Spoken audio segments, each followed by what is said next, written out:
كان دبين حالا في جارسا جارتي جدو وانت جرو ربيتو بيك هاتو قرو بيك دوابر إيجا جيسيفو قلبي نمو دا جبه ميدان كوني يجو mana nama hundaa seenee jechuun amma isin galee hundi keenyaa akka nama tokkotti nutti dhagahamee jira. Hedduu natti dhagahaman akka nama tokkotti akka nama tokko isii beekutti tokkoffaa immoo akka isii beekutti lammaffaa immoo dubartii taatee wanta kana ta'uu isitti sadaffaa immoo ilmoo illee hin qabdu ganaa xiqqoodha ganaa waa meeqa hojjechuu dandeessi. Maybe isallee hidhuu fedhanii waan akka kana wajjachuuf danda'u beektaan beekamu mucaa keenya irratti illee waan hin taane gochuu fedhanii or hidhuu fedhanii si galee waan akka kana godhaniif ta'uu danda'a. Andu'aalem irratti jechuudha hin beekamu. Artistoota keenya nu jalaa nyaachuu irratti artistoota keenya nu jalaa hidhuu irratti beekamtuudha mootummaan. Kanaafuu waan akka kana godhanii mucaa keenya illee mana hidhaa gashuuf waan hin taane gochuu fedhaniif illee ta'a hin beekamu. They can go far. ማሄ ዱበት መንገድ የለም ሲገሌ እሷን ገለው በስ እሷን በሆነ ሰው አስገድለው እሱ እንዳስገደል አድርገው እድሜ ልክ እስር ቤት ሊያስቀምጡትን ፈልገው ሊሆን ይችላል። ልጃችንን ትንሽ ከፍ ያለ አርቲስት ልጆቻችንን ምናምን በመብላትና በመግደል በማሰር የታወቀ ነው ይሄ ስራ። ኢምቤከሙ ይጣራ አሁን እኮ እዚህ ጋር ራሷን በራሷ አጥፍታ ነው ወይ ሰው አጥፍቷ ነው የሚባለው ነገር እኮ ይሄ እኮ ነው። ከነበርኸው ምን ጋፉት ጅሩስ ኦፊ ኦፍ ደርቢቴሞ ነማይሲ ደርቢሞ ማልቱ ጅራ ሐዋስኒ ንቆረዳ ከንጀቻ ጅሩሌ ከና ዋን ቀዳሪ ተው ደንዳ ሙጫኬኛ ታርጌት ጎቹ ፌደኒ ሙጨቲያ ጄሱፍ ተው ደንዳ ኢምቤከሙ ኦሮሞ this is እኛ እንደዚህ ነው የምናየው። ይሄ የፖለቲካም ነገር ላይሆን ይችላል አይደለም። ኢምቤከሙ ማይኖ አመላ ዋና ከናዲሱ ቀምነላ ሙመተ ሙጫኬኛ ዮጀና መስፉዳኒቲ ዱጋሚ ጮዶ ሰኔ ከነረ ለጠፉ ደንዳን ሰኒፉ ዋን ከነዱበቹን በርባጭ ሳማ ይሄ አጀንዳ ከተነሳ የልጅቷ ሁነት ይጣፋል እዚህ ጋር። ስለዚህ አሁን እኛ ማድረግ ያለብን ልጅቷ ማን ነው ከፎቅ ላይ ጣላት ወይስ ራሷን የጣለችው ምንድነው የተፈጠረው የሚለው ነገር ነው ማየት ያለብን። አና ከያደክ ያከው ዱጉማ ጀቹ ዱርሳ ወኒ ቆራተሙ ቆቦ አካታሲን እቲ ዱቴላ አካታሲን እቲ ዱቴ ቆራተሙ ቆቦ የቻ ጀልከ በረት እንቲአን yeroo akkamii saame katiifi akkam maalirratti sababni maal akka ta'e illee wanni martuu beekamuu qabaa jecha. Kana booda dhaabatanii isiniin sababni maal akka ta'e immoo harka beekamuu hin danda'u jecha. Yoo dhugumaan amma eenyummaan hin beekamu banagaraachin lai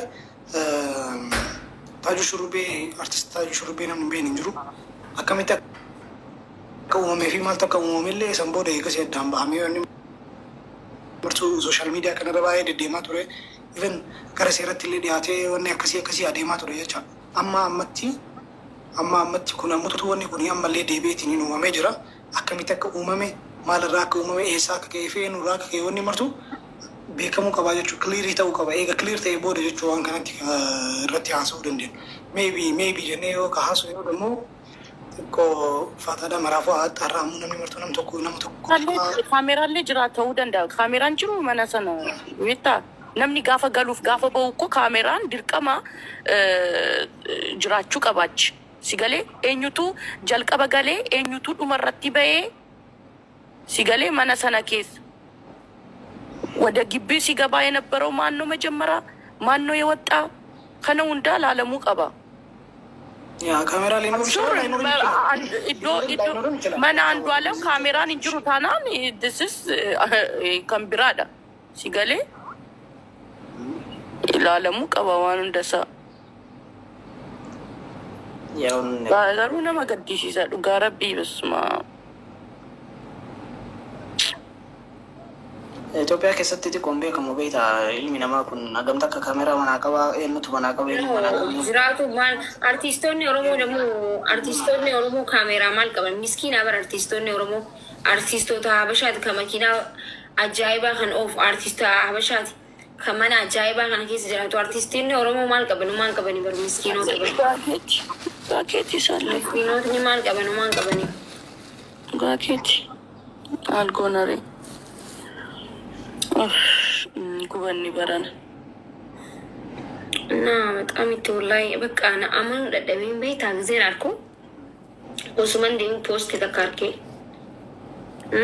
Kanatti boqottee maal hundee nama sun nama beeku nama feemasaana keessaan ta'uu gaafannaan dhugaadha. Feetiin warra achi ganda nama biraarratti dawwalii gisin dawwalu akkas dhugaadha jedhan namni boo'u jira bakka. Akkasii inni yoo jenna inni qoratamuudhaaf fuudhanii jiran. በጣም ነው የሚያሳዝነው ወላሂ العظيم nama gaddisiisa waan akka kana feemasii ta'uun qabdu waan akka kana waan nama kan gaddisiisudha gaarabbii ሬሳው ለምርመራም ይሄዳል ብለው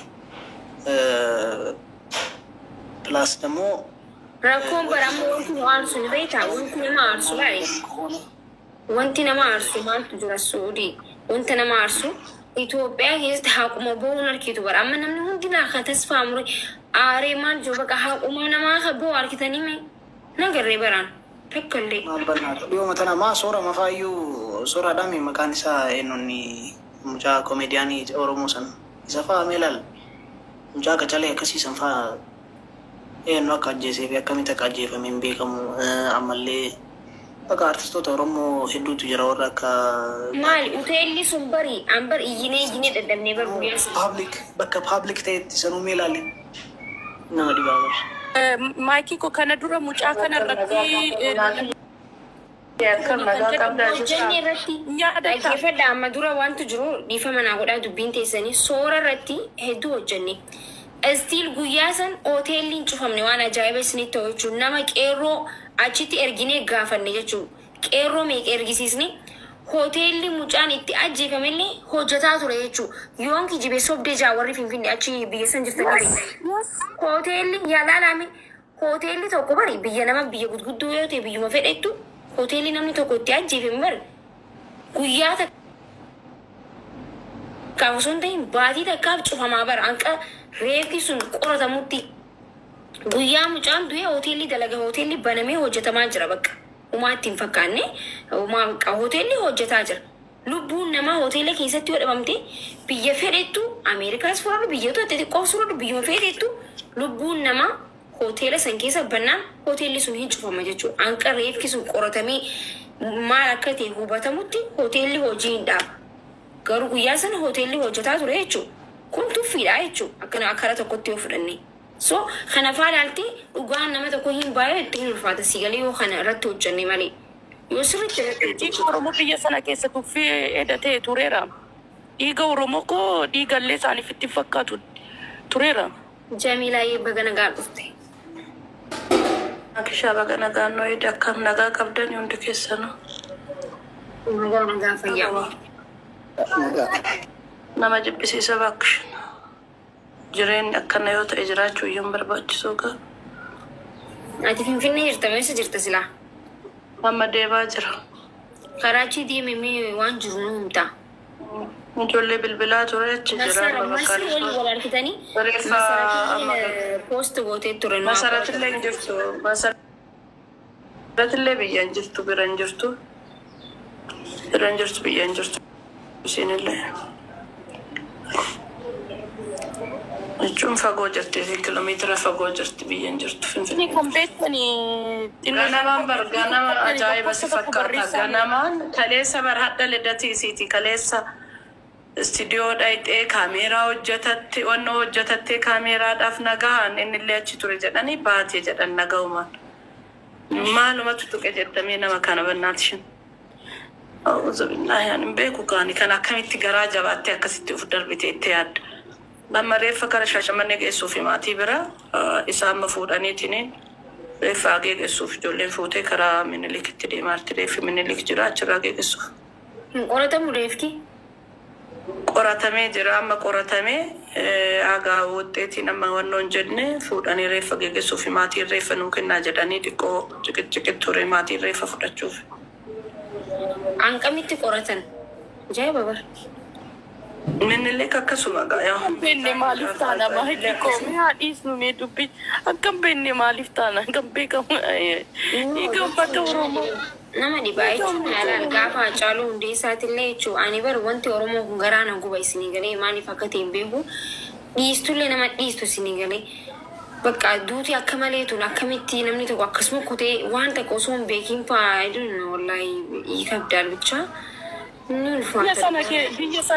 Biyya sana keessa koo dhiiga Oromoo dhiiga sana ta'ee yaafeem ni ijoollee meeqa dhabne mobilitti koo mee dhiisimee waaqayyo maal goona rabbitu qanii tokkoof waaqayyo uummata Oromoof dhaabatee kana keessa nu haa baasu malee nama gaddisiisa. Uummata keenya dhume yaa jarana to be honest biyya sana biyya bineensa taateetti uummata Oromoof bineensa taate bakka bineensa qaniidhaan ijoollee keenya laat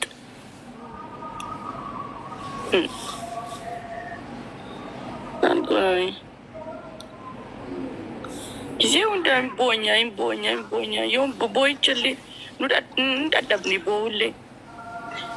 Yaa kun amma siyaasaa waliin qabatu bara.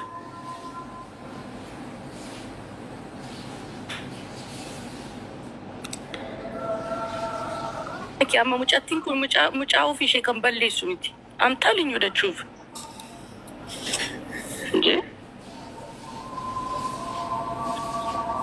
Baqaa itti garaara nyaatte wallahi laazim.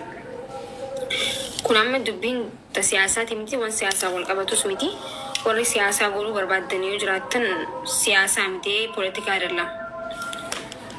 akkasii hubadhaashi. አልታወቀም ጂጂ ምን ይታወቃል ብለሽ ነው? የኦሮሞ ነፍስ መቼ ታውቆ ያውቃል? በቃ ተከፋፍኖ ነው የሚያልፈው። ጀሚላ አማኻቲ ጅርታ ጀሚላ እየርሽ ነው? አዎ ኢንፎርሜሽን ይስሪቲ ከን ቀብደሪ ሜሎ ኮስ ጆሌን ቢራ ጅርቲ በርደው ያለው እኮ ነፈልመታ ዛናቸው እነገላና ዛናቸው ለሁሉም እኮ ደው ያለው ጆሌን አብልብላ ቱሪያኒ ጆሌ መራዩ ብልብላ ቱሬ ፈልሚን ፋትለች ጅራኒ አማ ኢሳ ፖሊስ ፉዳን የቲኒን ጌሰኒ ማቲ ሬፊኑ ኤርገሙ መሌ ጀዴ ሬፍ ኤርጎ ፈሞዶ ጀዳራ አንዴ ማራ Hai Gigi. Okay. Sorry, Shani. ታወቀን ምክንያቱ ታወቀ? ምንም አልታወቀም እስካሁን ድረስ እየጠየቅን ነው። በቃ ምንም ነገር አልታወቀም። ሰው ራሷን በራሷ ትጣል ግን እንደሚባለው ራሷን በራሷን የጣለችው ነው የሚባለው ግን ምንም የታወቀ ነገር የለም እስካሁን ድረስ። እንደዛ የሚለው ማን ነው? አጠገቧ ሰው ነበር? እዛ ያሉት ልጆች ነው እንደዛ የሚሉት። ወርቃ ነው ጧት ነው የተገኘችው የሚሉም አለ። 9 ሰዓት ነው ራሷን የጣለችው አሉ። ብዙ ልጆች ነው የሚሉት ግን ምንም ነገር የታወቀ የለም። አሁን እነ ጀሚላ ወደዛ እየሄዱ ነው። ወደ ፊንፊኔ ወደ ምንድነው ገና ነው ምንድነው ሰው ሬሳው ተመርምሯል አለች። አሁን ጀሚላ ያለችው ጂጂ ሚኒሊክ ነው ያለችው። ደህና ነሽ? እንዴት ነሽ? ወይ ሃይ እንዴት ዋላችሁ? የት ነው ሚኒሊክ ሆስፒታል? በፊት የነበረችው ሀያት ነበረ ሆስፒታል። እዛ ገብታ ያው ስላረፈች ለምርመራ ወደ ሚኒሊክ ተላከ። ጠዋት ለልጆች ስደውል ነበረ ያው በቃ አሁን ሬሳው እዚህ ነው የሚል ነበረ ሀሳብ እንትን የነበረው። አሁን በቃ የምን ፎቅ ላይ ወደ ቤተሰብ ስለሚላክ ወደዛ እየሄድን ነው። የምን ፎቅ ነው? የምን ፎቅ ነው? አፓርታማ ነው የሚኖሩበት። እንዴት ሰው ከአፓርታማ ላይ ወድቆ ይሞታል ታዲያ? አይደለም 5 ነው አሉ። 5 ላይ ነው ውጤት አልመጣም ታዲያ? አምስተኛ ላይ ናቸው።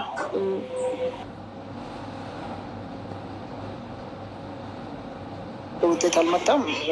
የምርመራ የሬሳ ምርመራ በነገራችን ላይ ጂጂ